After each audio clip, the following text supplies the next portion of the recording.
मित्रांनो, ही कथा खूपच जास्त प्रेरणादायक आहे. तुम्हाला माझी विनंती आहे की तुम्ही ही कथा शेवटपर्यंत नक्की ऐका. मित्रांनो, एका नगरात एक धनवान शेठ राहत होता. त्याने एक कुत्रा पाळला होता. त्याचा तो कुत्रा खूप जास्त इमानदार होता. तो त्याचे काम नेहमी इमानदारीने करत असे. कोणतेही चुकीचं काम तो कुत्रा करत नसे, कोणालाही त्रास देत नसे आणि शेठ जे काही सांगेल ते कार्य करण्यासाठी तो कुत्रा नेहमी तत्पर असायचा. मित्रांनो, तो शेठ खूप जास्त धनवान तर होताच, परंतु तो शेठ खूप जास्त लोभी आणि लालची प्रकारचा व्यक्ती सुद्धा होता. मित्रांनो, शेठ भगवान विष्णूचा खूप मोठा भक्त होता. भगवान विष्णूची तो शेठ खूप जास्त सेवा करायचा. मित्रांनो, वेळ पुढे पुढे सरकत होता. त्या शेठची भगवान विष्णू प्रतिभक्ती दिवसे गणित वाढतच होती. एके दिवशी भगवान विष्णू त्या शेठला प्रसन्न झाले आणि शेठच्या समोर येऊन ते प्रकट झाले आणि भगवान विष्णू शेठला म्हणाले, हे शेठ, तुम्हाला काय हवं आहे ते सांगा. मी तुझ्या तपस्येने, तुझ्या भक्तीने, तुझ्या पूजा अर्चनेने खूप जास्त प्रसन्न झालो आहे.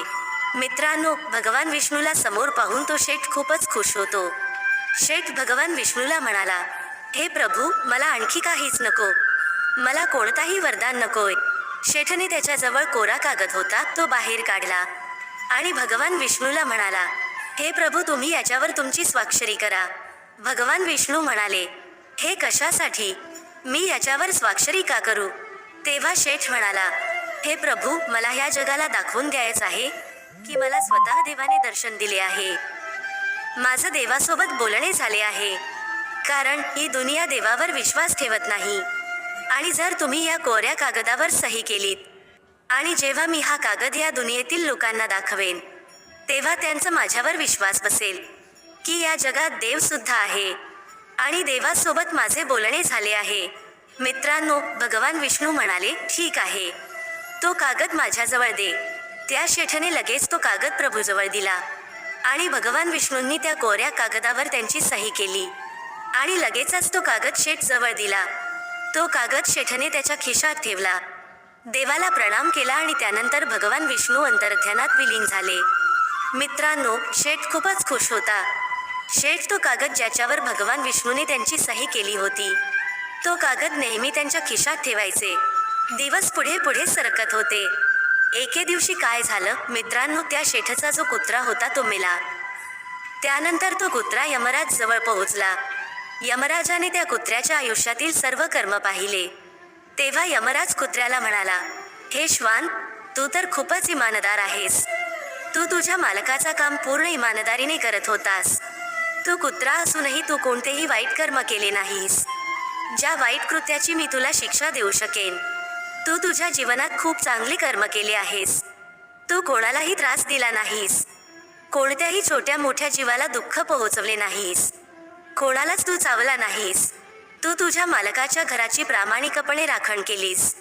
चांगले कर्म केले आहेत आणि म्हणूनच हे श्वान, मी तुझ्यावर खूप जास्त प्रसन्न आहे. आता तू सांग, तुला कुठे जायचं आहे? तुला काय बनायचं आहे? तुझी जी इच्छा असेल मी तुला ते बनवेल. मित्रांनो, यमराजाचे हे शब्द ऐकून कुत्रा म्हणतो, हे यमराज, तुम्ही मला कुठल्याही योनीत पाठवा, मी त्या योनीत जाण्यासाठी तयार आहे. परंतु हे यमराज, तुम्ही मला मनुष्य योनीमध्ये पाठवू नका, म्हणजेच मला मनुष्य बनवू नका. यमराजने विचारलं, हे श्वान, तू असं का बोलत आहेस? मनुष्य जन्म तर भाग्याने मिळतो. 84 लक्ष योनींमध्ये मनुष्य योनी सर्वश्रेष्ठ आहे. सर्व देवतांची इच्छा असते की एकदा तरी मनुष्य जन्म मिळावा, आणि तू म्हणत आहेस की मला मनुष्य बनवू नका. अरे, मनुष्य जन्म तर सर्वश्रेष्ठ आहे. तू असं का म्हणत आहेस? मित्रांनो, यमराजाचे बोलणं ऐकून तो कुत्रा म्हणतो, हे यमराज, मी मानतो की मनुष्य जन्म हा सर्वश्रेष्ठ आहे, परंतु तुम्हाला हे माहीत नाही की मानव जेव्हा गर्भात असतो तेव्हा तो उलटा लटकलेला असतो. तेव्हा तो देवाजवळ हीच प्रार्थना करत असतो की मला ह्या गर्भातून बाहेर काढ. मी या जगात जाईन तेव्हा तुझा नेहमी गुणगान करेन, तुझी भक्ती करीन, धर्माचा पालन करीन, सर्वांची मदत करेल.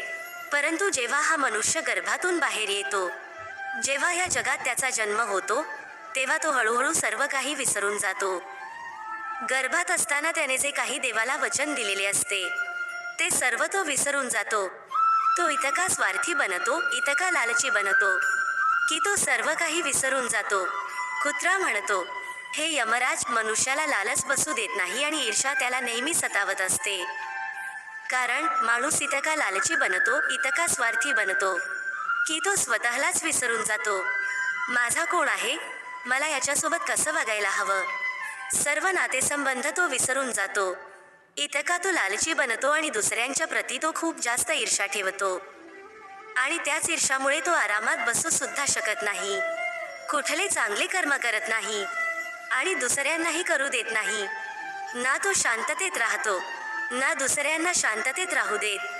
तो इतका दृष्ट बनतो कारण की त्याच्यामध्ये लालच आणि स्वार्थ उत्पन्न होतो. त्याचे ते लालच आणि स्वार्थ त्याला शांततेत बसू देत नाही.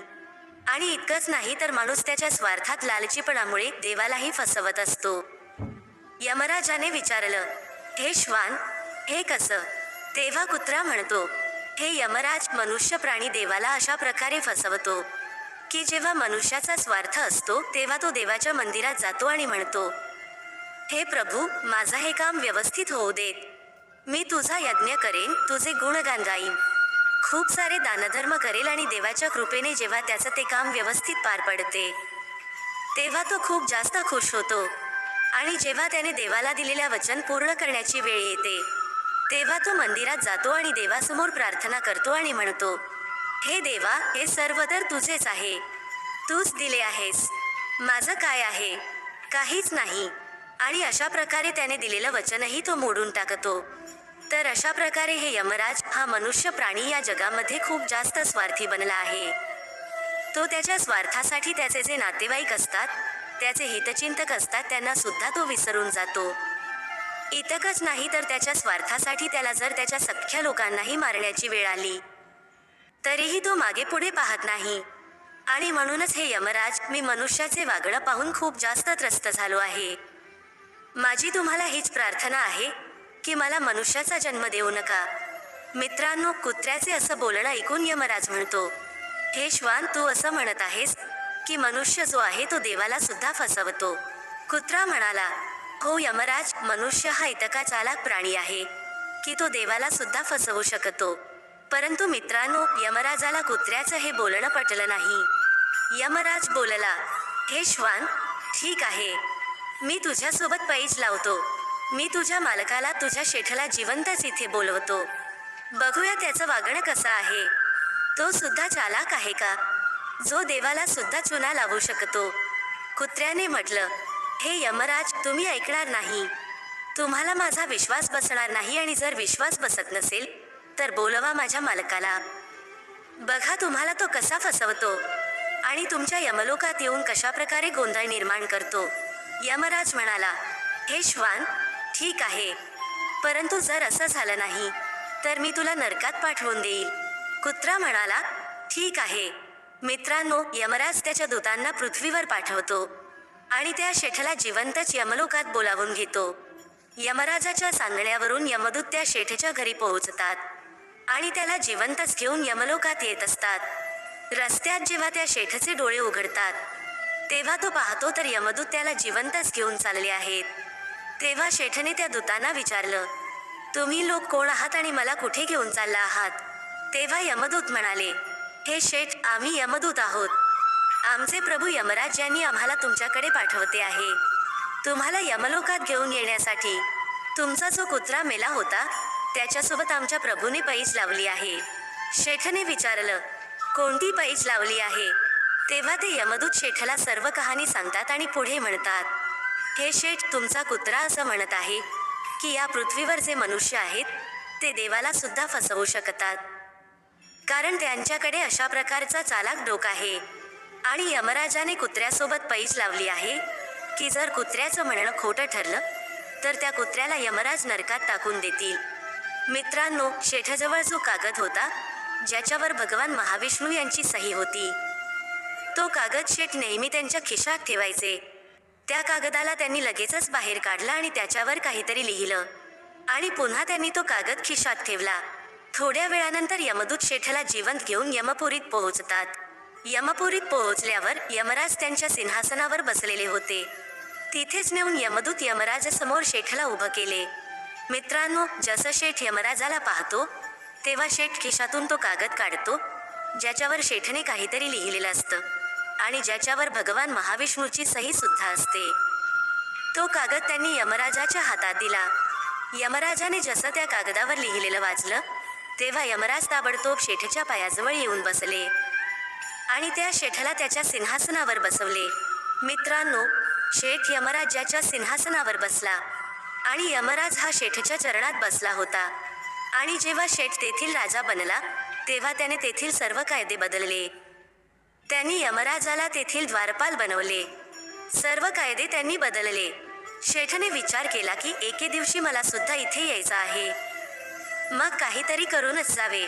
मित्रांनो, शेठने काय केलं तर नरकामध्ये जे पण लोक होते त्या सर्वांना नरकातून काढून स्वर्गात पाठवले आणि नरकाचा द्वार बंद करून टाकला.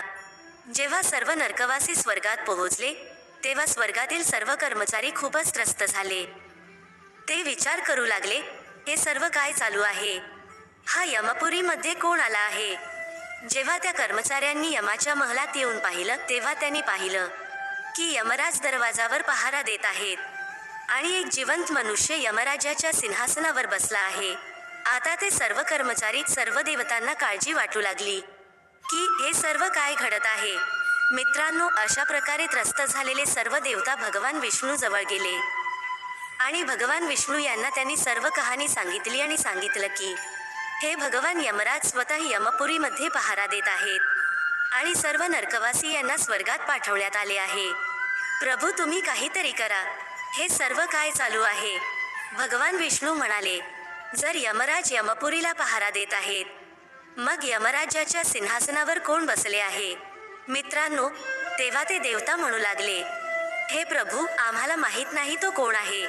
मित्रांनो, भगवान विष्णूंनी यमराजाला त्यांच्याजवळ बोलावून घेतलं आणि यमराजाला विचारलं, हे सर्व काय चालू आहे? तू यमपुरीचा रखवालदार कधी झालास? तू तर यमपुरीचा राजा होतास, मग आता तिथला राजा कोण आहे? तेव्हा यमराज सर्व कहाणी भगवान विष्णूंना सांगतात आणि म्हणतात, हे प्रभू, ही तुमची कसली लीला आहे ज्यामुळे मी द्वारपाल बनलो आहे आणि त्या मनुष्याने सर्व नरकवास्यांना स्वर्गात पाठवले. सर्व कायदे त्याने बदलले आहेत. अशी तुमची लीला ही कसली आहे? मित्रांनो, भगवान विष्णू जेव्हा यमराजाचं हे बोलणं ऐकतात तेव्हा ते म्हणतात, हे यमराज, मी तर असा कोणताही मनुष्य यमापुरीत पाठवला नाही आणि मी असं काहीही त्या कागदावर लिहिले सुद्धा नाही. मी कोणताही असा आदेश दिला नाही की या मनुष्याला राजा बनवा आणि तुम्ही स्वतः द्वारपाल बना. चला जाऊन पाहायला हवं. मित्रांनो, भगवान विष्णू यमपुरीत पोहोचले जिथे ते शेठ यमराजाच्या सिंहासनावर बसले होते. जसे दरबारात भगवान विष्णू पोहोचले तेव्हा भगवान विष्णूंना पाहून तो शेठ सिंहासनावरून उठतो आणि भगवान विष्णूच्या चरणाशी जाऊन बसतो आणि म्हणतो, हे प्रभू, मला माफ करा. या यमराजाने माझ्या कुत्र्यासोबत पैज लावली होती की मनुष्याचा डोकं खूप जास्त चालाक असतो आणि म्हणूनच त्यांनी मला जिवंतपणे या यमलोकात घेऊन आले आणि मी या यमराजाला दाखवून देत होतो की मनुष्याच डोकं किती चालाक आहे. आणि हे प्रभू, आम्हाला तुमचे दर्शन मिळाले, मी खूपच जास्त धन्य झालो आहे. तेव्हा भगवान विष्णू म्हणतात, हे यमराज, तुम्हाला जिवंत मनुष्याला इथे बोलवण्यास कोणी सांगितलं? कारण तुम्हाला माहीत नाही की जिवंत मनुष्याचा खूपच चालाक डोकं असतो. तो इतका चतुर असतो की तो इथे येऊन काहीतरी गोंधळ नक्कीच करू शकतो आणि म्हणूनच तर मनुष्य प्राण्याला मेल्यानंतर तिथे आणले जाते. कारण मेल्यानंतर त्यांच्यामध्ये जे काही दोष असतात, जो काही चतुरपणा असतो, तो त्यांच्या शरीरासोबतच निघून जातो आणि तो एका जिवंत मनुष्याला इथे बोलावून आणले आहेत. मित्रांनो, इकडे भगवान विष्णू यमराजाला समजावत होते तर दुसरीकडे त्या कुत्र्याने शेठला विचारलं की तुम्ही इथे तर आलाच आहात आणि मला पुन्हा तुमचं नोकर बनून इथे राहायचंच आहे, परंतु मला एक गोष्ट सांगा की तुम्ही त्या कागदावर असं काय लिहिलं होतं की ज्यामुळे यमराजाने त्यांचा सिंहासन तुम्हाला दिला आणि ते स्वतः तुमच्या पायाशी जाऊन बसले. तेव्हा शेठने कुत्र्याच्या कानात सांगितलं, हे श्वान, मी त्या कागदावर लिहिलं होतं की मी या जिवंत मनुष्याला तुझ्या दरबारात पाठवत आहे. माझा आदेश आहे की या मनुष्याला तू तुझ्या सिंहासनावर बसव. तुझ्या नगरीचा राजा ह्याला बनव आणि स्वतः द्वारपाल बन. हेच मी त्या कागदावर लिहिलं होतं, ज्याच्यावर भगवान विष्णूची सही होती. आणि यमराजाकडे मी तोच कागद दिला आणि तेच झाले, जे मी त्या कागदावर लिहिले होते. यमराजाने मला त्याचा सिंहासन दिला आणि स्वतः द्वारपाल बनला. मित्रांनो, दुसरीकडे भगवान विष्णूंनी यमराजाला सर्व समजावून सांगितलं आणि ते तिथून निघून गेले. आणि त्यानंतर शेठला सुद्धा पृथ्वीवर पुन्हा पाठवण्यात आले. तर मित्रांनो, त्यानंतर तो कुत्रा यमराजला म्हणाला, बोला यमराज, माझं म्हणणं खरं आहे ना? माणसाच्या चतुर डोक्यासमोर देवाला सुद्धा हार मानावी लागू शकते. यमराज म्हणाला, विश्वान, तू खरं म्हणत आहेस. जर एका जिवंत माणसाला इथे बोलावलं तर तो इथे गोंधळ निर्माण करू शकतो. देवतांना तो हैराण करू शकतो. तुझं म्हणणं खरं आहे. त्यानंतर तो कुत्रा म्हणाला, म्हणूनच हे यमराज, मी म्हणत आहे की मला मनुष्य बनवू नका. कारण मनुष्य खूप स्वार्थी आहे, खूप लोभी आहे, खूप लालची आहे. तो त्याच्या स्वार्थासाठी कोणतेही कर्म करण्यास तयार होतो. तो त्याचे सर्व नियम कायदे, त्याचा धर्म विसरून जातो. तो आमच्यासारख्या मुक्या प्राण्यांच्या जीवाला सुद्धा समजून घेत नाही आणि तो आम्हाला सुद्धा नुकसान पोहोचवण्यास मागचा पुढचा विचार करत नाही. आणि म्हणूनच मला मनुष्याचे जन्म नको आहे. मित्रांनो, कुत्र्याचं बोलणं यमराजाला अगदी चांगल्या प्रकारे समजले आहे. त्यानंतर यमराज त्याच्या सिंहासनावर जाऊन बसतो आणि पुन्हा यमपुरीचे सर्व कार्य आपल्या हातात घेतो आणि त्या कुत्र्याला स्वर्गाच्या मार्गाला पाठवले जाते. तर मित्रांनो, तुम्हाला ही शेठची, कुत्र्याची आणि यमराजाची कथा कशी वाटली?